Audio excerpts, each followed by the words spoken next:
So did anyone want to start with any questions? Well, this is a question that came up while I was listening to Kate talk, but I would be interested to hear any of the panellists answer, and it comes from partly informed, well, it's completely informed, that's why I'm here, it's my experience as a cancer patient in the past. With regards to what you were talking about with young people's agency and autonomy in services, I was really interested on what your thoughts would be about professional boundaries, because personally sometimes it's kind of, I understand the need for professionalism, but at times it has kind of gotten to the point where it's seemed rather inhumane. I don't know if it's appropriate for me to use a personal anecdote here, but for example, after, but I've got it anyway, but for example, after a suicide attempt, my psychiatrist refused to see me for 2 days because he thought it would create a dependency on him, which I thought, and my mum also thought, was a bit of an inhumane reaction to someone who was in crisis. How do you see there being a compromise for professionalism, or if professionalism is even needed with children who are vulnerable? Thank you for sharing that, first of all. I think it's a really pertinent question. In lots of the people that in all the young adults I spoke to in my research, and also from my personal experience of using services and others, actually what people want is humanity.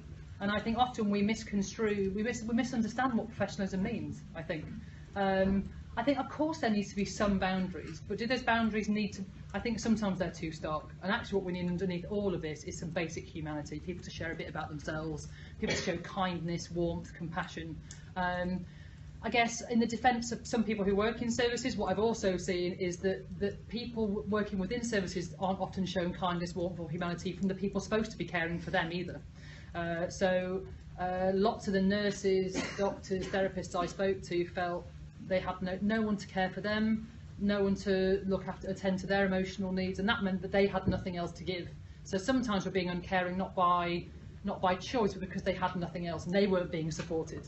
So I think if we're looking at professionalism and boundaries, we need to look at it from both sides. Absolutely, we need to look at kindness, warmth, compassion towards people we're supporting in services. I think services and systems also need to look at how we care for the people working in those services, which often are sort of dealing with very distressing circumstances. So I think it's a huge issue that we don't often address. It's how we all look after each other, because underneath these labels of patient and professional, actually we're all human beings and all need caring for.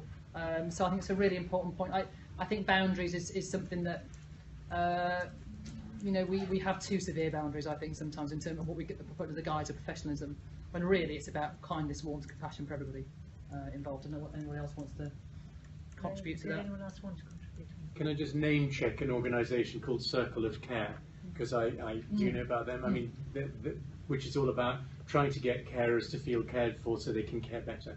So trying to create a culture within hospitals, for example, so that the clinicians can feel that somebody's looking after them, or the nurses can feel that somebody's looking after them. But I totally agree with what Kate said. I think it's a very delicate fine line. It's like the relationship between the young person and youth worker, which in retrospect I would have perhaps mentioned in my presentation is another agency in which can provide effective and meaningful support, because I think without that person in my life when I had begun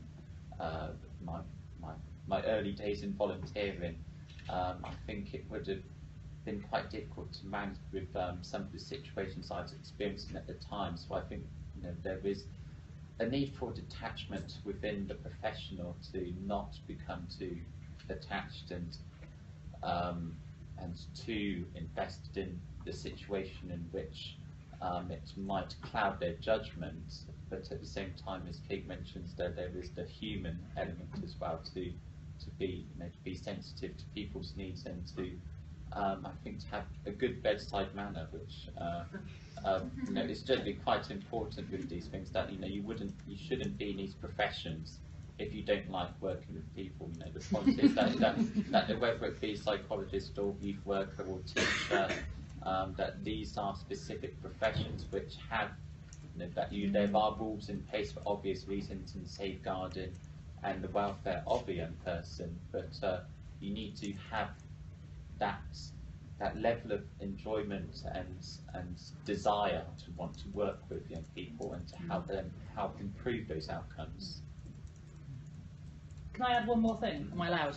I think I've had some interesting conversations actually with professionals over the years about why they sort of see their limits as they are around sort of professionalism. And sometimes the answers you hear back are, well, we shouldn't share of ourselves, we don't want to influence the relationship and put our stuff onto the person we're supporting. But I guess we often think about the risk of doing that, but I think we also need to think about the risk of not doing that. By withholding stuff, actually, we are influencing in just, in fact, probably a more profound way. By not, having those sort of sharing a bit about ourselves or being human around someone, that's having just, if not more, an impact as the kind of their reasons for it. And I'm sorry, I don't want to put you on the spot, but you always reminded me of the example you gave about walking into a room and not being, I don't know if you want to say that, you probably say better than I can, about when you, I'm putting you on the spot now, aren't I? But when you sort of, when you practice about sort of psychoanalysts about you're not supposed to say anything when you walk into a room because you don't want to put anything onto that young person. Well, really, that's quite unethical because it's not normal for anybody to walk into a room and not say anything. And that, or I think we often think about the risk of doing something rather than the risk of not doing something. I suppose is my point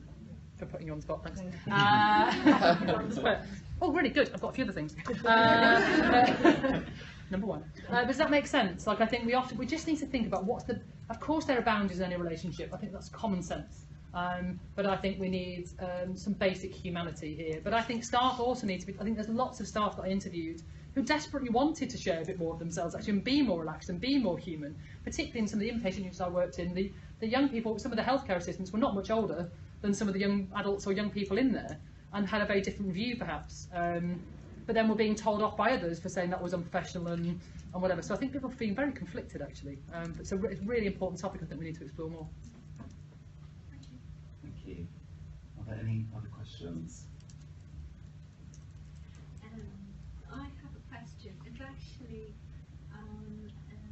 I think it's Anna's skeleton of theory of well-being, and I actually would like Jack's opinion on that. I don't know if you followed it, but a child is doing well to the extent that she develops those stage-appropriate capacities that would, for all we know, equip her for a successful future, given her environment, and secondly, engages with the world in child-appropriate ways, with curiosity, exploration, spontaneity, and emotional security. How does that fit with cognitive difference?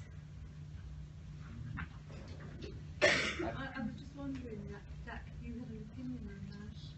Yeah, but I didn't directly watch the presentation as such, so but I'll try and comment from the information you have provided there for me. So I think, to an extent, there is a school of thought that like around space, like applied behavioural analysis, for example. There's lots of controversy which surrounds how we try to instill within autistic people about behaviours which might be seen to be neurotypical, that have to be the standard way in which that all people must conform within society, which that I know a lot of the autistic community would disagree with any approach that if you're trying to enforce behaviours or attitudes which entirely conflict with how they feel comfortable with. That it's the job for the wider society to try and adapt to a neurodiverse environment as opposed to imposing singular or narrow beliefs. But that would be my impression of that definition of well-being. It comes from a different perspective. That it doesn't acknowledge that there are other ways of experiencing life and experiencing well-being. And that is effectively saying that people with disabilities can't have well-being, and I wouldn't like to say that. So I just think it's quite a narrow definition of well-being. Thank you so much for this question. Quite prepared to believe that and to explore this. I did think that it's up for grabs what exploration means. And I would think that it is possible to explore things in a very, very different way.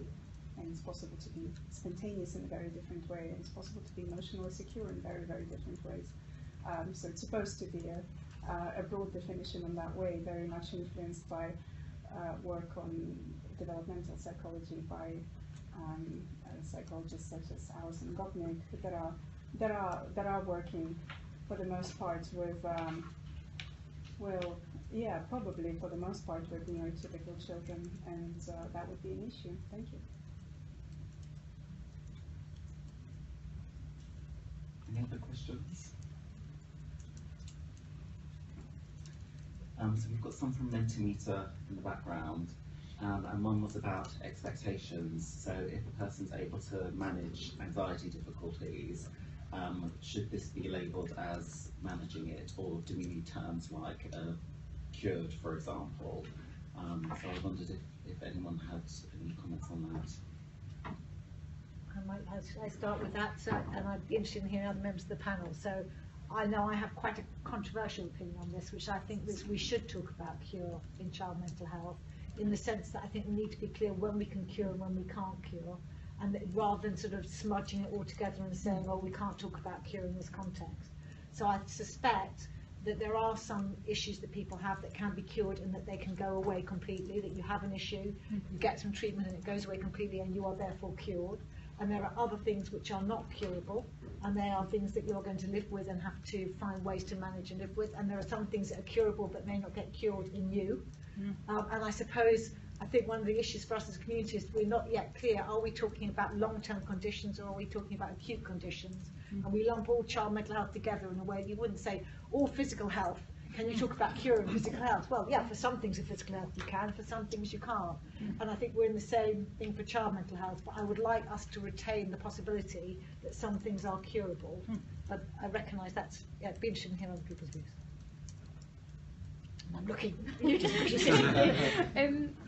I think I hate using the word cure in mental health. I think nothing, like in terms of mental health, is exactly curable. I think you just learn a way to deal with it, to make it feel like it is and appear. It's not necessarily actually cured, because, you know, I've been struggling with my mental health for years, and to this day I don't necessarily find the everyday struggles, but I do still have those times where I do have a bad time, but I'm not in the services anymore. But it's sort of hard to explain, but I just don't.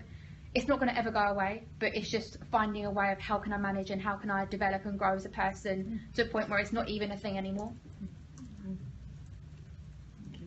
I generally agree with Kelsey on that point of view, that when I was talking in my presentation earlier this morning about that, that we don't invest in research for autism cures, for example, because they are non-existent, and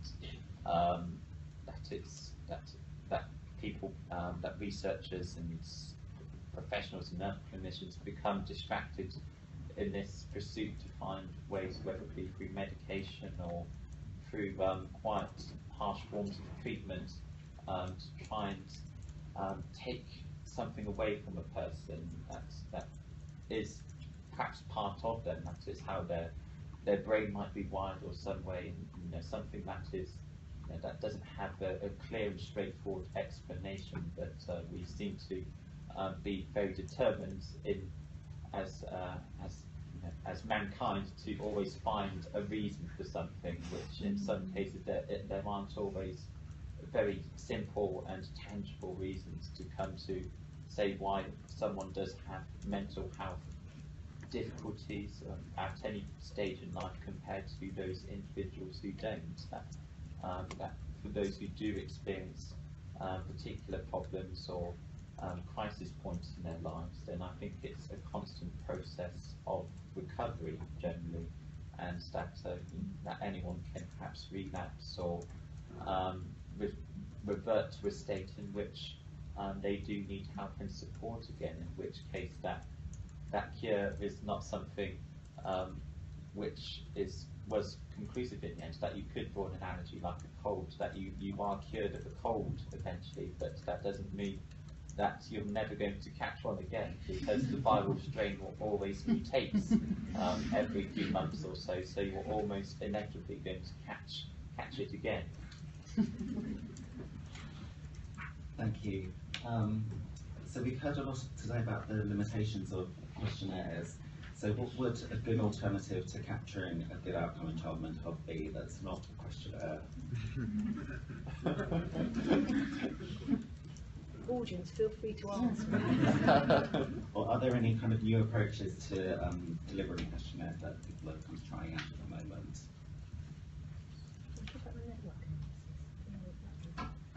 Changing delivery. Just to add on that, just from a perspective of a researcher, often we study reward processing, expected value representation, how specifically you're able to retrieve autobiographical memories, your ability for social problem solving, and I feel all of these like rather objective tasks, which don't really require is not a subjective report. They're really studied to a great extent, but I mean I'm not sure how. I mean I'm not a clinician, but are these ever implemented in the clinical settings? Are they used? Because I feel it would be also an important, not alone. I don't think they should stand alone and not have sort of subjective measures such as questions, but self-reports. But I wonder, since there are plenty of clinicians. Could I come in? Because I think that's a really great point, and I have to say I've been sitting here thinking about how sort of how we're limited by our own academic structures, that you only know about your bit of the world. So over the years, I know I've been working with Jess and others about, we pick these measures, the mental health measures, and they're all about sort of, how are you feeling, how happy or sad are you? But there's all this wonderful world of measurement coming out from neuroscience about how people approach life, and there's a whole thing about mental toughness, whatever you think or don't think about that. There are all these amazing sort of measures of other aspects of people's lives that we just don't look at because it's not in our little literature. So I think you're right, and I think it links a bit to, and I was going to ask Anna a bit about this, that where you got the idea of those, so, why curiosity, why attachment, are those because that came out of philosophy literature or because of the child development literature? Should we be looking at, I don't know, ability to mentalize or ability to see the way, there are all sorts of other skills that we might think are either both well-becoming or well-being. And I guess that goes to Jan's point that really we need a stakeholder group that's got all those different bits to pull on to say, okay, let's start from ground zero. What do we really want to measure? Rather than limiting ourselves to the pools that we happen to be swimming in. That would help us move away from the tautological problem you were mentioning in the beginning. Yes. Yes, and I think part of the problem in our field, and it was Jan that pointed out to me, most measures have been developed by clinicians, actually. And so they're coming with their own mindset about what they're trying to measure. So that is a real sort of problem. Shall I, thank you so much for bringing this out. I see also it came up as a question where I picked from curiosity, exploration, spontaneity, emotional security. I picked it because they were not represented in the well-becoming measures, and I picked it because they were picked out as distinct senses of phenomenology in the child development literature that I've come to know a little bit. So much of it, Alison Gopnik's group, they don't like to talk about children's happiness as such, but they love to talk about children's way of sort of getting lost in the game or getting lost in play, and coming up with various weird off-the-wall suggestions. So, and I think all these terms are theirs: the curiosity, exploration, spontaneity, whatever is not picked out by outcomes for the future, and whatever is nevertheless incredibly valuable. There are also some typical child behaviors that some child development specialists working with trauma children use that I didn't include, such as, well, if you're a child soldier and you are getting over it and you are trying to live your life with the memories of violence you've committed, you have, you also do lots of child-specific behaviors, and yet we don't include them in the child well-being measure because they're tragic. So it's a complex, both empirical and normative judgment that I made, and happy to defend it if I have to. Sorry. I mean, I'm always slightly hampered in these discussions because I'm not a child and adolescent mental health researcher. But for example, in adult mental health on schizophrenia treatment and bipolar and OCD and so on, these kind of value-based and practice problem-solving based paradigms, as we call them, they are a key measure. Yeah, they are proxy measures of how you change, and often they are used as measures how you respond to pharmacological therapy in that context. Yeah, whether that's valid or not, it's a different question, leading to, I mean, you're not making it more objective in the end. Yeah, they are only stand-ins for specific processes, again, that you can't objectively measure. You can't really stick in somebody's brain a needle or something like that, at least not now. Yeah, I mean, you have to be careful these days, identifying, saying, yeah, this is now your psychosis 15, yeah, great, you're cured or something like that. Yeah? But they surely have, as related to other natural sciences also, they have a procedural validity in terms of they are known and validated how to bring about certain effects, yeah? How you should respond in such a decision scenario, for example. Yeah? But with the word should, you already have also a normative aspect. Yeah? So it's again referring back to what a normal population or whoever should do, yeah? Or what is expected by the design. Yeah? Researchers also saying, yeah, this would be the rational choice. And I mean, we have heard about that again. So that's, I think, a really important way, because we also understand for some of the disorders or mental health problems, certain aspects of them which we directly can test or tap into with these, but I'm not sure whether they are better measures necessarily, and as you phrased it, more objective measures of mental health. I just going to say in response to Anna that we work with number 5, so there's a lot of tools to help counteract attachment, exploration and sensitivity, and particularly using video as a way of assessing that. So using the care index, for example, they're very, very resource heavy, and as a clinician and responsible for service delivery, I think there needs to be some pragmatic thinking around the burden on the workforce, as well as on children, young people and families using services, and how we make it meaningful when we know that the vast majority of people who need home support don't access it. So it's the school providers, the university providers who are needing to know about this huge range of measures that have meaning and can evaluate change. And then those who do make it into CAMS, where even the CYPR measures of the last count were 52, it's, you know, that's 52 measures that clinicians are holding in mind, alongside the need to think about safeguarding, child protection, parental mental health, health economics of the family. The holistic needs of the family need to be thought about in a way that's measurable very, very quickly, and in a pragmatic and meaningful way that young people can engage with, so that there's openness and transparency, but that actually makes the best use of resources in the age of austerity.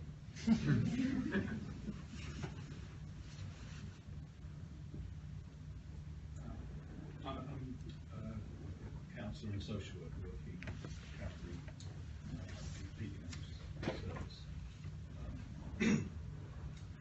The last couple of years, so after 2 decades working in Tier 3 in CAMS, and I struggled with the introduction of goal-based outcome scores to try and fit in with measures.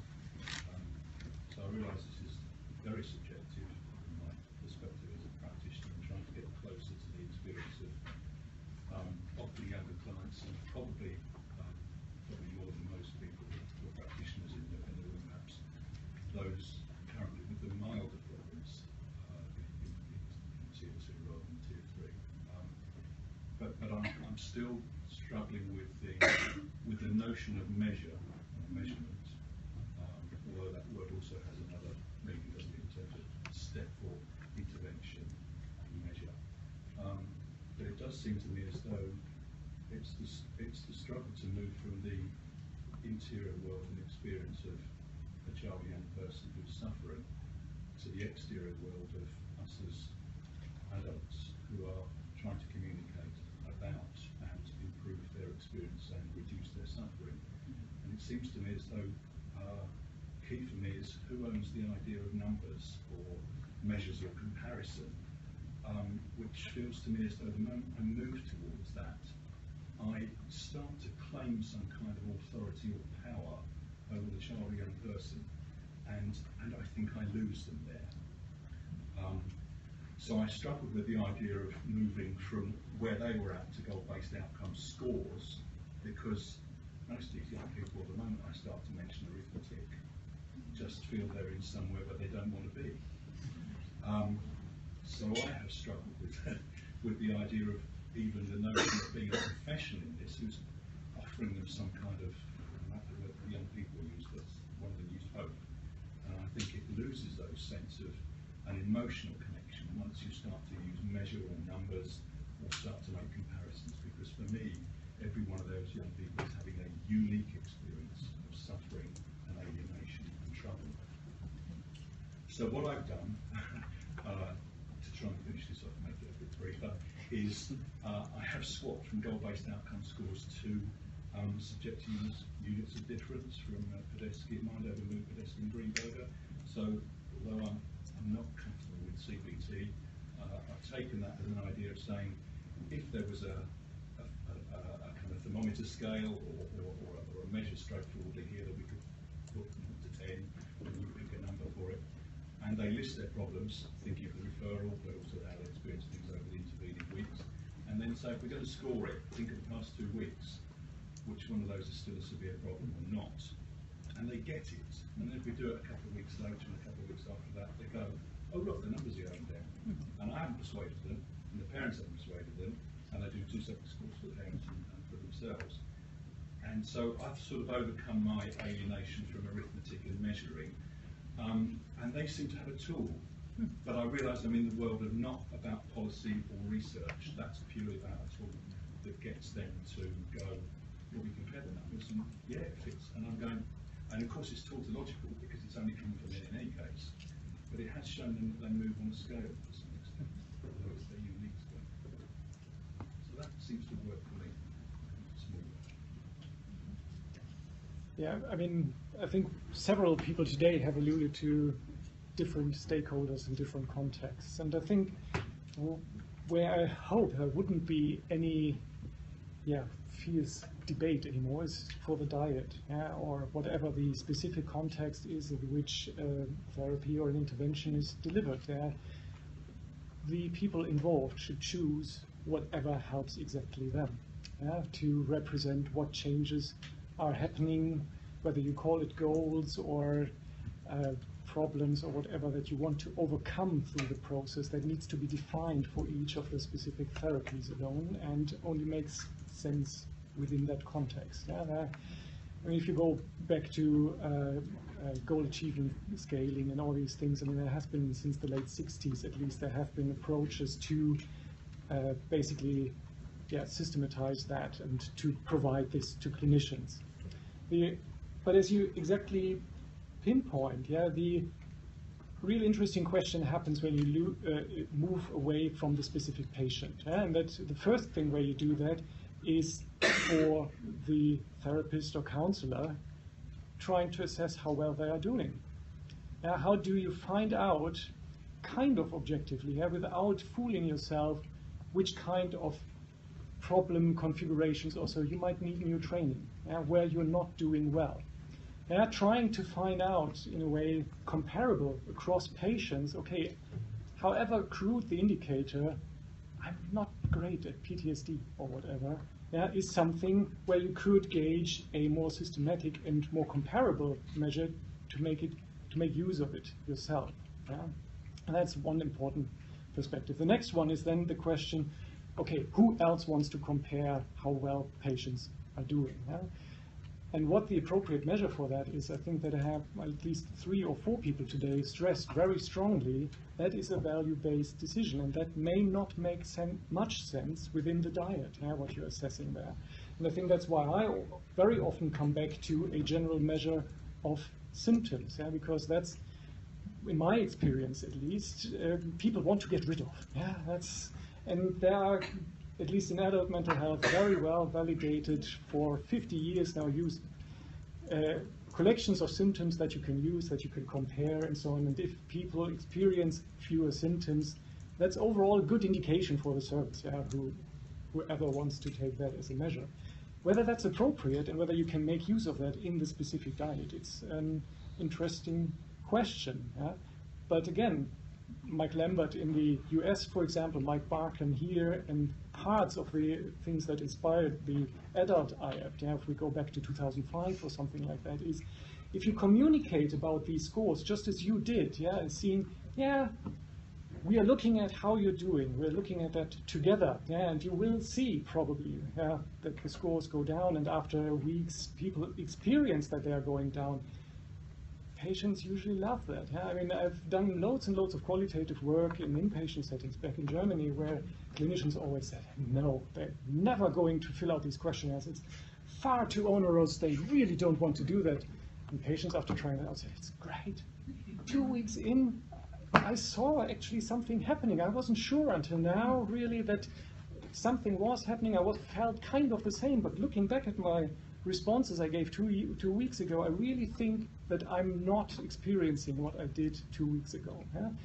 Again, whether questionnaires and structured measures are the best way to do that, whether it's diaries or so, different question. Yeah? But I think you can make sense of these things in the context, and it's often up to the clinician and the patient in the specific setting themselves. Often guidance on that is lacking. Sorry, that was rather long. Yeah. No, so a small thing to add, basically, on the point of numbers and scales is also that for any scale, when you say life satisfaction 1 to 10, you know, agree 1 to 5, strongly agree, there's still an element of a personal judgment of what your life satisfaction of 10 means, which will vary across people, which is why change is such a compelling thing, because at least on a scale where it's the same person over time, you assume that when that person decided 8 or 9, when they decided 8 or 9 for themselves, is still higher than when they decide 3 or 4. So there's that element of the 3 or 4 for me will be different and might be similar to the 8 or 9 for you, but as long as it's the same person we're worried about over time, then I think what the numbers are not as important as how they relate to each other. So I think what you're doing sounds like it works the same way a scale would work, but you're not using the numbers so much. That makes sense. Well, my organisation doesn't think I need retraining, they just think I need to comply with their procedures. That fits in with their routine. I'm tailor-making each client's lists of problems and areas in which they can improve individually, socially and family. I'm also using emotional literacy as a way of building up a score and looking at their competence in that, and they're going, well, it doesn't fit anywhere, it doesn't have anything we can compare, it doesn't fit with anything nationally standardised. And I'm saying they've got to fix for the clients. And I think even more than what you're saying about the numbers, it's the fact they tailor-make their own problem list and go, yeah, let's work at that. What are the top 3? Which ones do we need? So it is, you know, subjective, but you know, they get to numbers and they use numbers as something that shows that they've made some improvement. But yes, it's kind of unique. It doesn't fit with anything standardised. I realise that. Yeah, I suppose it's just. It's raised a question for me in terms I've worked in CAMS for a few years, and quite a lot of the roles are generic, even though it's a multidisciplinary team from different backgrounds, different training. And you know, I've certainly made the outcomes work in practice in the therapy room. But when they're sort of put into the system, I have wondered about, we might see improvements or not, but how do we know what has worked actually? Because, you know, we're offering all sorts of different kind of interventions to these young people and families, and I don't know. I can't see how it is captured to know what works well. So how does that inform commissioning bodies in saying, yeah, we need more of this or less of that? So it's just a floating there, not there really. This is where I think we're missing Jessie described, because that's what she's trying to do with. So the research with Head Start, for example, is a good example of that. Where alongside that, what she didn't talk today was all the information trying to capture what was being done at those sites. So you could then do beautiful stats to correlate. If this is done here and it's not done there, do you get a different outcome for this place than that place, but then what do you control for? How do you control for all the other variables? So, you know, there's no doubt what everyone's talking about today is we're dealing with the messy reality of people's lives in complex social situations with everyone as a unique individual. So any attempt to extrapolate from that is your best guess as to, well, it looks like this works and this doesn't work. And of course, there's a whole design of randomized control trials, all sorts of attempts to try and control reality so that you can make comparisons. And they are more or less flawed in their approaches, but that is what scientists in this area are constantly trying to do, is to control things as much as they can so they can make those sort of comparisons to help people decide this seems to work in this context with these people and this doesn't. Within that, it's also looking at what are the core elements of those things. You know, what is it? Because actually, when you speak to young people, families, etc., say, what was it that really made the difference? Oh, they listened to me.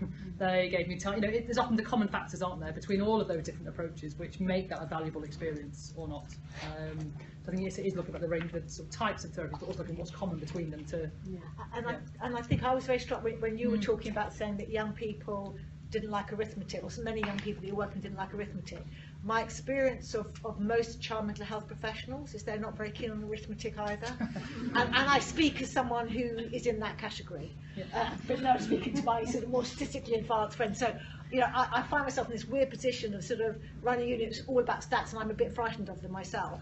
And I think that there is a real tension in our society between the sort of the arts, which is all about understanding the uniqueness and the complexity and caring, and society, and the numbers, which is all hard and doesn't really care, and it's out there, and it's really, and we've got to be careful about that division when we're talking about this, which is why I guess we're trying to show those questionnaires, because all the questionnaires are a solidification of conversations you'd have with people. That's all they are. And then there are attempts to try and generalize from them into numbers as a way of sort of codifying. But they're nothing more than that. We don't know, exactly as Pravith Anyan was saying, you know, whether how someone rates themselves between a 3 and a 4, whether that's an enormous jump or it's all the same jumps. There's much we don't know. And in a way, we can't afford to let go of our sort of theory-building brain, and I think Susanna's point, any more than we can afford to sort of ignore the numbers. So you've always got to be bringing your theory-building brain as much as you're bringing your numbers analytic brain, and those two have got to come together so that we're hypothesizing about, well, you know, this is both my clinical experience, this is what the numbers say, how do I pull these together in some sort of coherent way? Any final? I'm just bringing together, I've just been thinking a lot about all the different presentations. Sorry, I'm a clinician and the clinical lead for a camp service north of London. I was just thinking, Kate was talking about the 4 different quadrants that influence good outcome. But it seems quite a unidirectional flow in terms of a child maybe mental health, increase in their mental well-being will influence also indirectly some social and system issues.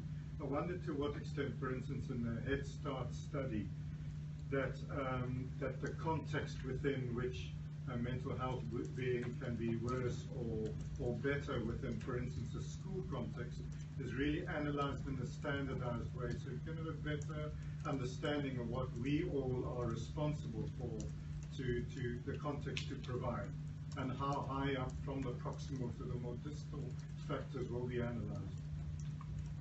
Just to ask, well, Jess is not here, that's exactly one thing you should be looking at. So you'll be looking at school level variance as well as individual variance to try and work out what is the factors that affect with sort of different schools in terms of mental health and well-being outcomes.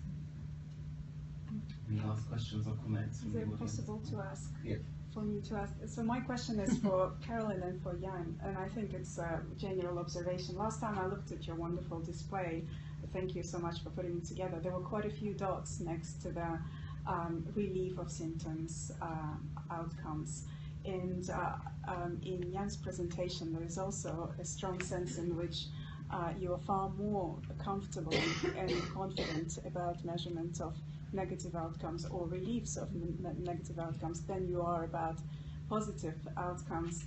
And I guess the big lesson for me then is sort of the opposite of the first line of Tolstoy's Anna Karenina, where that line goes, all the happy families are the same. The unhappy families are unhappy in their own way. Seems like we really do have the opposite here. We, as professionals, I would like to invite other comments. You seem to be far more comfortable with your ability to validate and measure unhappy families, so to speak, and you'd like to probably be more agnostic about our ability to capture well-being as such. Is that right? I think it's interesting that I think it probably depends to an extent on how bad the suffering is. I think that makes a difference. And it seems that those who suffer very badly, so badly that they cannot get on with their lives, they would probably, I assume, agree that they need to do something, or something must be done about the symptoms. But for those where it's not quite as bleak, I think it seems that the idea of being able to help oneself is also very important. Maybe starts to have a bit more importance almost than being helped, being passive in that. Can I also add another complication? Might be that there may be an illusion of convergence at the bad end of things, because the people who at the bad end get into the statistics are the people who report themselves, people who seek treatment. So it might be that there are some people who are more tolerant of certain sorts of bad mood or something like that, who are, haven't sought help for it. Yeah, I mean, that may be true to some degree if you do only service-based research, but a lot of my research as well as Pravitha's is population-based.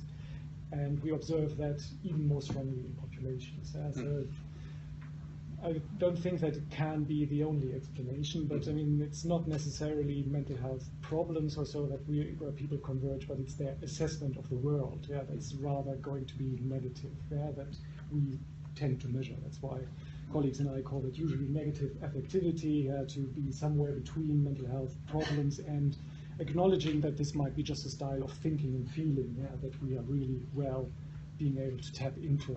And I think it's quite common among people with extra vulnerabilities as well, that those who perceive their bad or poor negative mental health as common or something that isn't treatable or something that isn't an apparent problem. So those within the condition that I haven't had been part of a research program on Ukraine most recently in UCL was that that's a very high percentage of around 68% said that they felt unhappy or depressed, which was more than typical in when they weren't experiencing a particular mental health problem, so that being unhappy was the general norm in their lives, and in which case was that they couldn't identify what was happening to them without the help of parents and teachers and other networks who were close to that person, or otherwise it would be too late by the time they might be hospitalised and inpatient units, which tells us a lot about really the not being the fault of those autistic people or people who have learning difficulties and other cognitive challenges, but it's more lies in the fact that that whether it's specialists or practitioners are not failing to spot early enough some of those difficulties at an early stage, because there is a poor resource or a poor lack of thought into training needs that are essential in the modern context, given the number of people are being diagnosed is increasing. Thank you. Well, on that note, I think we'll draw to a close. Let me thank again all of today's speakers.